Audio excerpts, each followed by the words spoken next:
तत्व इसमें अगर देखा जा रहा है तो मैं समझता हूँ कि ये सही नजरिए से देखना नहीं है। ये हमारा जो समाज है, भारतीय समाज, उस भारतीय समाज में जो वंचित समाज है, यह उसे मुख्य धारा में लाने का काम चाहे जिस प्रकार से भी संभव हो। आपने आरक्षण की बात तो संविधान बनाते समय डाल दी थी, और जब चाहे आपको आरक्षण में से आरक्षण क्यों ना देना पड़े सुलभ जी, चाहे आपको आरक्षण के अंदर से ही आरक्षण क्यों नहीं निकालना पड़े, मतलब कि खुशी किसी को ना मिले, लेकिन हम कर रहे हैं अपने तरफ।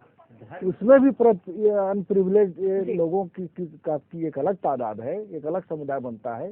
तो स्वाभाविक रूप से मैं कहना चाहता हूं कि तरीका जो भी हो, हमारा उद्देश्य यह है कि जो एक लोक कल्याणकारी शासन का यह उद्देश्य होता है कि वह अपने राज्य के, अपने प्रदेश के, अपने देश के प्रत्येक व्यक्ति की भलाई के लिए, लोक कल्याण के निमित्त वह जो जरूरी समझता हो करे। यहाँ पर इसे अगर इस राजनीतिक दृष्टि से अगर हम ये देख करके ये कहना शुरू करें कि इसमें कोई जातिवाद की गंध आ रही है, तो मैं समझता हूँ यह अनुचित होगा। जी, जालोर की कांग्रेस ने क्यों गठबंधन किया यूपी में? सुलभ जी, ये तो गजब बात है कि दूसरे लोग करते हैं तो वो जातिवाद धर्मवाद है, आप करते हैं तो वो मानवता के हित में है।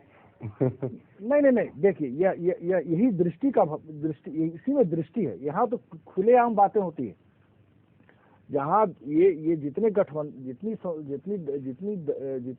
जितनी पार्टियां हैं अभी काम कर रही हैं इस पूरे देश में और प्रदेशों में, आप उनके पूरे चरित्र का आकलन करके देखिए, उससे स्पष्ट हो जाता है कि यह व्यक्ति, यह समुदाय, यह दल एक खास समुदाय की बात करता है, एक खास जाति बिरादरी। यही तो सारी पार्टियां कर रही है। चौधरी साहब कुछ कहना चाह रहे हैं? सुलभ जी, खास समुदाय को कांग्रेस इससे अलग भिन्न दृष्टि से है। खास समुदाय को प्रभावित करने के लिए कांग्रेस के महासचिव बटाला कांड को वहां उत्तर प्रदेश में जाकर उठाते हैं। गृह मंत्री को बयान देना पड़ता है कि वो बिल्कुल सही था एनकाउंटर और उसमें कोई आवश्यकता नहीं है। इस पर दिग्विजय सिंह कहते हैं कि मैं अपने बयान पर कायम हूँ, मैंने उनको नियुक्त नहीं किया, नहीं तो मैं उनको बर्खास्त कर देता। ये किस तरह की बयानबाजी, किस तरह की व्यवस्था, आखिर देश को हम कहाँ ले जाना चाहते हैं, कितना नीचे हम गिरना चाहते हैं। ये जात और धर्म और ये सब ऐसा विनाश हो जाएगा इस देश का, हम करना क्या चाहते हैं? कानून सवाल सबसे बड़ा ये है, कानून बड़ा है या वोट की खातिर हम किसी सीमा तक गिर सकते हैं? क्यों? आखिर इस देश के हर नागरिक का हक है।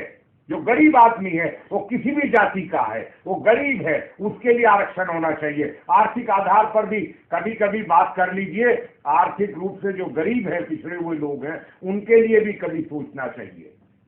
सुलभ जी जवाब दीजिए। जी हाँ, मैं ये कह रहा हूँ, मैं चौधरी जी की इस बात से बहुत सहमत हूँ, बल्कि बिल्कुल सहमत हूँ ये कहना चाहिए।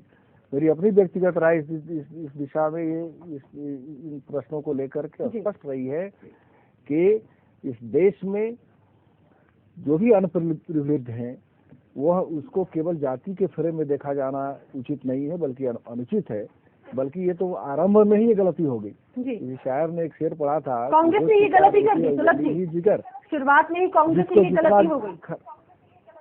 नहीं, कांग्रेस से गलती नहीं हुआ। हमने संविधान में व्यवस्था की, जो जातिगत आधार पर आरक्षण किया, ये कई कारणों से इस राष्ट्र के लिए अनुकूल नहीं रहा। तो मेरी अपनी व्यक्तिगत राय है, इससे असहमत हो सकते हैं बहुत सारे लोग, लेकिन ये बात सच है। इसीलिए मैंने कहा कि मैं चौधरी जी से बहुत हद तक सहमत हूँ। अगर आर्थिक आधार पर आरक्षण किया गया रहता तो जो ऐसी जातियां जो आर्थिक रूप से पिछड़ी है और सामाजिक रूप से पिछड़ी है, उन सबको एक साथ। चौधरी साहब, संविधान में तो ये भी नहीं कहा गया कि जात पात के आधार पर आरक्षण दिया जाए, तो ये इसको क्यों मुद्दा बनाया जाता है? में धर्म के आधार पर आरक्षण नहीं दिया जा सकता। जी बिल्कुल, ये स्पष्ट रूप से लिखा है संविधान में कि हम धर्म के आधार पर किसी को आरक्षण नहीं देंगे। और जहाँ तक पिछड़ों का सवाल है, उत्तर प्रदेश में सिख अल्पसंख्यक है, बिल्कुल है, बौद्ध अल्पसंख्यक है, जैन अल्पसंख्यक है। पंजाब में जाके वहां कौन अल्पसंख्यक है? वहां सिख अल्पसंख्यक नहीं। ये तमाम परिस्थितियों को इस तरह से तोड़ मरोड़ दिया। सबसे बड़ी दिक्कत यह है कि आज आरक्षण को रिव्यू करने की आवश्यकता है। गरीबों की गरीबी का मजाक उड़ाया जा रहा आरक्षण के नाम पर। आजादी के बाद जो चपरासी था उसका बेटा बाबू हो गया, अब पीसीएस हो गया, आईएएस हो गया, उन्हीं के बेटे बेटियां आईएएस हो गए। आरक्षण का पूरा लाभ चंद परिवारों तक सीमित है। राजा को बेटा राजा। एक बार यदि किसी परिवार को आरक्षण मिल जाए उसके बाद उस पर रोक लगाई जानी चाहिए। ये तो खुला मजाक हो रहा आरक्षण का। लालू यादव को आरक्षण चाहिए, मुलायम सिंह यादव को आरक्षण चाहिए, रामविलास पासवान को आरक्षण चाहिए, तो इस देश में ये तय हो जाए कि जो अपर कास्ट के लोग हैं उनके लिए आरक्षण कितना बचा है। ये तो एक ऐसी व्यवस्था, हम गलत दिशा में जा रहे हैं। अच्छा है कि कम से कम सुप्रीम कोर्ट का एक दबाव है, वरना तो कुछ भी हो सकता है इस देश के अंदर। सुप्रीम कोर्ट न्यायपालिका जो है वो सर्वोच्च है और उसी के दबाव में ये सब हो रहा है कि 51% 50 से ज्यादा नहीं क्रॉस कर रहे हैं, नहीं तो कुछ भी कर सकते हैं। जी चलिए, चर्चा करता हम और आगे बढ़ावे के चाहत बानी, लेकिन यहाँ वक्त आएगा और छोट ब्रेक के, और ब्रेक से जब लौटब तो चर्चा के हम आगे बढ़ाई। बात हो रहा है बजट की घोषणा पत्र पर।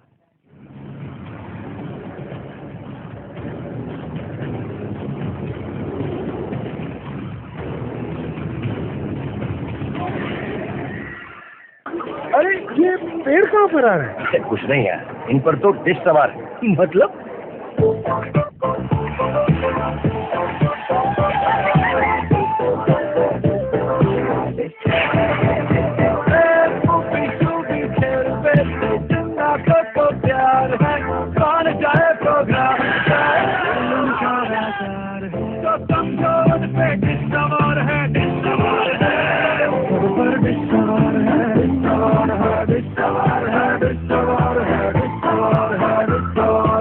डिश टीवी देता है 330 से भी ज्यादा चैनल्स और सर्विसेज, तो सब पे डिश सवार है। हाथी मारी बाजी या साइकिल निकली आगे, हाथ के मिली जीत या खिल जाई कमल। देखिए उत्तर प्रदेश के हर राजनीतिक उतार चढ़ाव की खबर हमारे उत्तर प्रदेश में शाम 7 बजे सिर्फ हमारे टीवी पर। बहार माटू का सुगंध माँ डूबी છે, तुम्हारी भाषा माँ तुम्हारी खबर, हर दिन हमारे उत्तराखंड माँ सिर्फ हमारे टीवी माँ।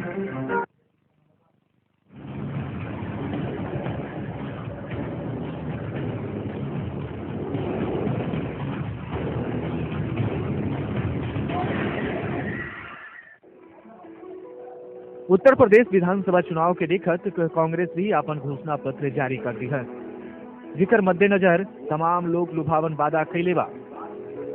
अगर ये लोग लुभावन वादा पे ध्यान दिया जाओ तो लड़की के जन्म पर 50,000 के फिक्स डिपॉजिट, पंचायत में महिला खातिर आरक्षण दिया जाये, विधवा विकलांग खातिर पेंशन, कपड़ा और जूता मुफ्त दिया जाये, ओबीसी में अति पिछड़ा समुदाय खातिर आरक्षण भी होगी, अति पिछड़ा लोग के कोटा के अंदर कोटा होगी, अति दलित लोग के कोटा के अंदर कोटा होगी, पंचायत में महिला लोग खातिर 50% आरक्षण होगी, हर गांव में ब्रॉडबैंड और इंटरनेट की सुविधा होगी, पिछड़ा इलाका खातिर खास पैकेज दिहल जाई, हर जिला में महिला थाना होगी, विश्वविद्यालय में छात्र संघ चुनाव होगी, किसान के 6% ब्याज पर कर्ज दिहल जाई, 500 मॉडल स्कूल के निर्माण कल जाई, हर गांव में एगो स्कूल होगी, आबादी के हिसाब से अल्पसंख्यक लोग के आरक्षण दिया जाये, मेट्रो सिटी के तर्ज पर सार्वजनिक परिवहन सेवा के शुरुआत कल जाये, प्रदेश भर में दलित छात्र लोग खातिर छात्रावास भी बनावल जाये, तो ही जे साझा सुरक्षा विधेयक लागू होगी, सहकारी दुग्ध मिशन के शुरुआत होगी, 1 लाख नौकरी के व्यवस्था कल जाये। ऐसा में देखे के बाद होगी कि कांग्रेस के घोषणा पत्र के बाद मतदाता कितना रिझ रहल बा, मतदाता के झुकाव कांग्रेस के तरफ कितना हो रहल बा। ब्यूरो रिपोर्ट, हमार टीवी, दिल्ली। तो एक बार फिर से हम लोग के कांग्रेस के घोषणा पत्र दिखौनी है, तमाम मुख्य बात और जातिवाद पर बात होत रही। हालांकि एक से आगे हम बढ़े के चाहत बानी की और मुद्दा भी बा, लेकिन एक बड़ा अहम बात हमरा के याद आ गया। चौधरी जी अमिताभ जी जब आज घोषणा पत्र जारी हो रहा था तो एक चेहरा जो था उस पर सबकी नजरें टिकी हुई थी। रीता बहुगुणा जोशी थी, समझ में आ रहा था, सलमान खुर्शीद थे वहां पर, में कपिल सिब्बल थे, सैम पिट्रोदा आखिर वहां पर क्या कर रहे थे। वो एक देखा जाए तो औपचारिक तौर से कांग्रेस के सदस्य भी नहीं है, एक तकनीकी सलाहकार प्रधानमंत्री का वहां पर क्या कर रहा था। जातिवाद की सफाई देने के लिए, जातियों को गुमराह करने के लिए उनको बढ़ई बताया जा रहा है। नहीं, उन्होंने खुद कहा नहीं, शुरुआती पहले बताया, कांग्रेस तो पहले बता चुकी मैं बढ़ई हूँ, मैं बढ़ई हूँ, उन्होंने कहा मैं बढ़ई हूँ।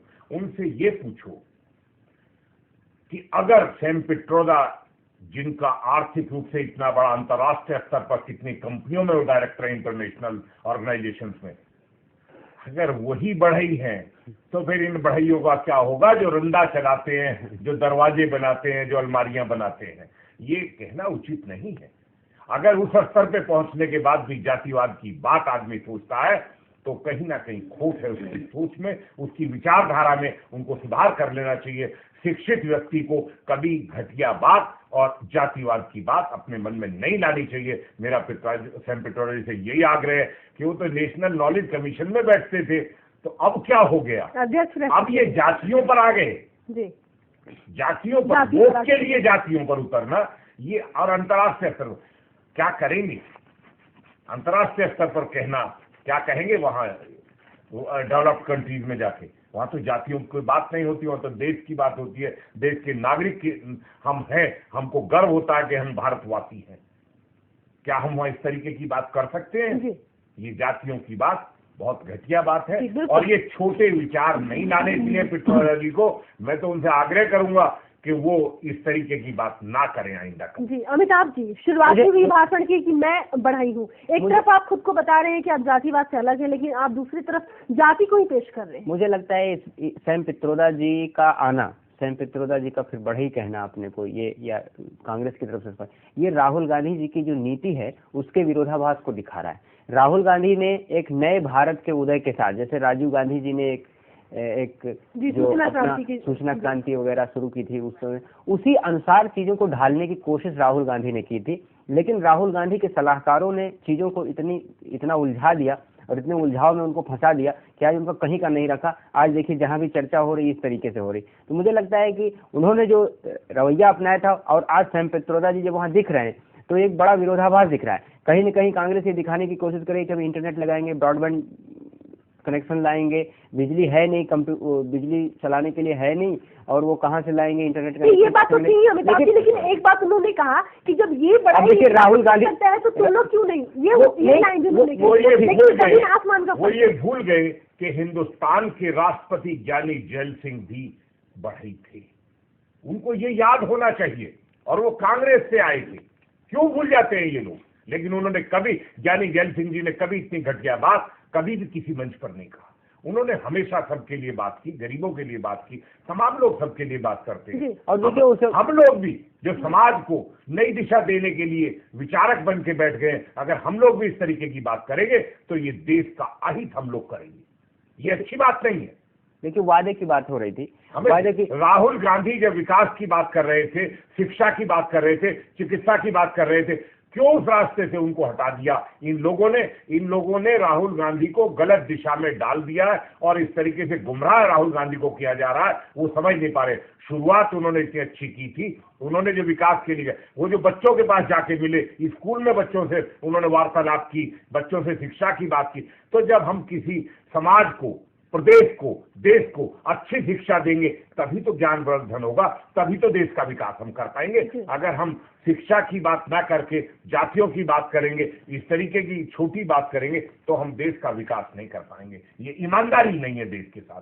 देश के प्रति हमारी ईमानदारी तब होगी जब हम जातियों और धर्मों से ऊपर उठकर देश के विकास के लिए काम करेंगे। हम खाद्यान्न सुरक्षा देंगे, हम दुग्ध क्षेत्र में उत्पादन बढ़ाने के लिए काम करेंगे, शिक्षा देंगे, चिकित्सा देंगे। आखिर ये कांग्रेस की नीतियां थी। इंदिरा गांधी और पंडित जवाहरलाल नेहरू ने इस देश को एक विकास का रास्ता दिया। राजीव गांधी ने कंप्यूटराइजेशन से विकास दिया। आखिर बात क्या है कि आज हम दिशा भ्रमित हो गए हैं मात्र छोटी सी बात के लिए। कभी तो देश की जनता, प्रदेश की जनता समझेगी कि विकास की आवश्यकता है, जातियों से ऊपर उठो। बिल्कुल। चौधरी साहब, सुलभ जी भी कुछ कहना चाह रहे हैं। सुलभ जी, कांग्रेस की ऐसी क्या मजबूरियां हैं कि सैम पित्रोदा जैसे लोगों को मंच पर बैठाना पड़ रहा है जिनका कांग्रेस से कोई लेना देना नहीं है? क्या इसलिए कि राहुल गांधी चाहते हैं?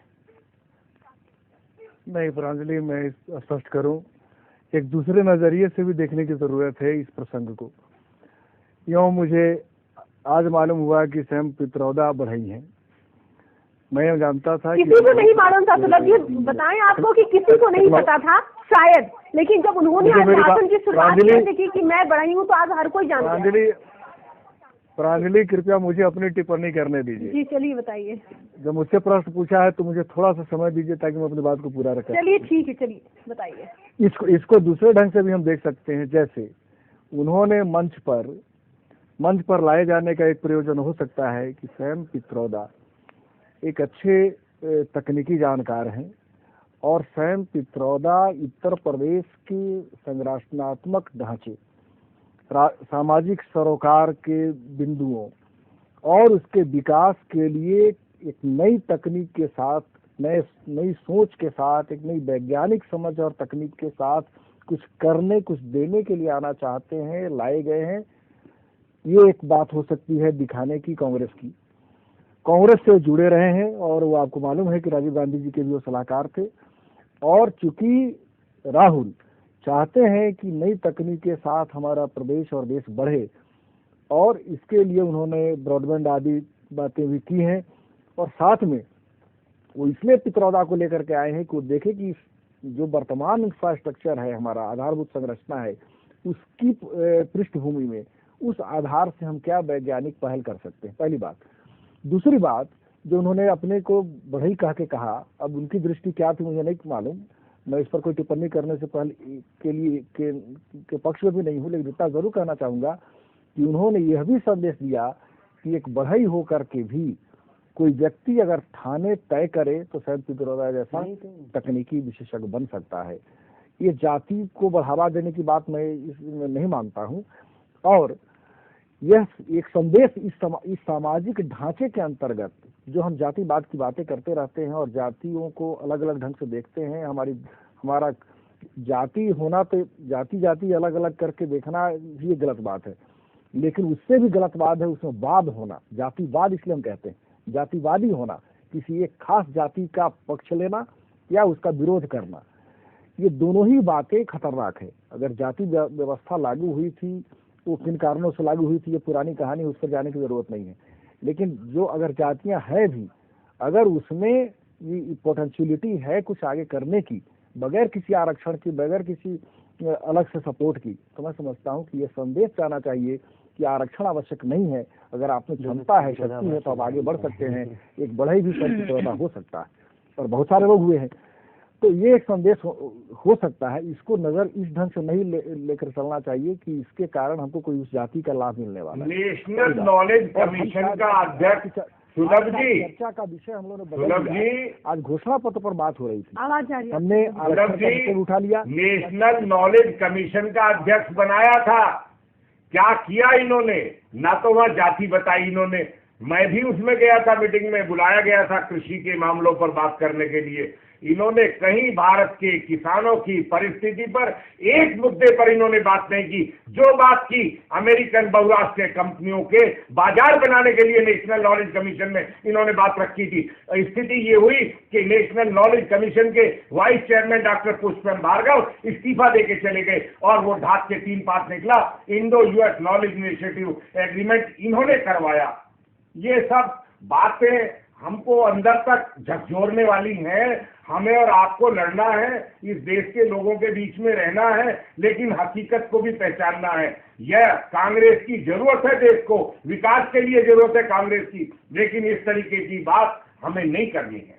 आप ठीक कह रहे हैं कि जातिवाद की बात नहीं करी और फिर हम जातिवाद करें, तो हम इस बात को साफ करना चाहते हैं कि हम जातिवाद की बात नहीं करना चाहते। देश का हित इसी में है। प्रांजलि जी, चौधरी जी की बातें अनुभव परक है। मैं उनकी किसी भी बात की आलोचना नहीं करना चाहता हूं, लेकिन ये कुछ बातें हैं जिसको बिल्कुल एक पूर्वाग्रह रह करके सोचने और देखने की नहीं होनी चाहिए। थोड़ा सा हटकर हम लोग जो समीक्षा की बातें कर रहे हैं आज इस पर जो हम बैठ के विचार कर रहे हैं घोषणा पत्र पर, तो हमें घोषणा पत्र की खूबियों की चर्चा करनी चाहिए।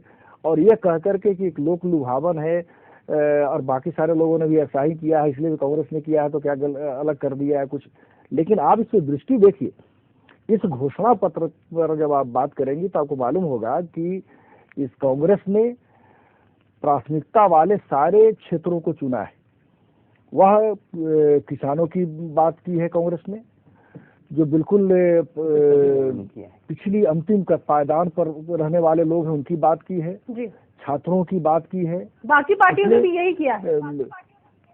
नहीं ठीक है, बाकी मैं कहाँ कह रहा हूँ, घोषणा पत्र तो मिला जुला करके सबका लगभग एक जैसा ही होता है कि सभी इस तरह की बातें करते हैं, लेकिन दृष्टि उसमें स्पष्ट होती है, उसमें एक नीयत भी दिखाई पड़ती है कि हम करना क्या चाहते हैं। ये तो कहने के लिए ये तो अन्याय है। आप कह रहे हैं कि आपकी दृष्टि को सबसे अच्छा माना जाए, बाकी सभी के दृष्टिकोण को राजनीतिक माना जाए, आपके मानवतावादी माना जाए, ये तो अन्याय है। लेकिन घोषणा पत्र एक प्रबुद्ध समाज के लिए एक आप ये कह सकते हैं कि एक संकेत के तौर पर, एक संदेश के तौर पर दिया जा रहा है। जी, संकेत भी है, संदेश भी है सुलभ जी, और चुनावी वादा भी है। जब जब चुनाव आता है तब तक